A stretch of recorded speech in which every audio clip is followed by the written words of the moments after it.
I'm gonna replace the shift knob. It's okay, but it's kind of cheap, so it's a quick and easy mod. So what I'm going to do is put this adapter on the threads from the shifter, and then that'll go into the shift knob. And then there's a little height adjustment. Let's see, it's just super easy. All you have to do is unscrew it. This will go on here, and then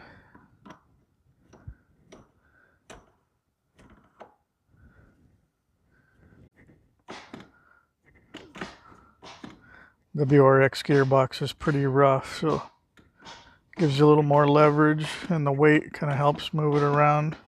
I like it. Thanks for watching. Later.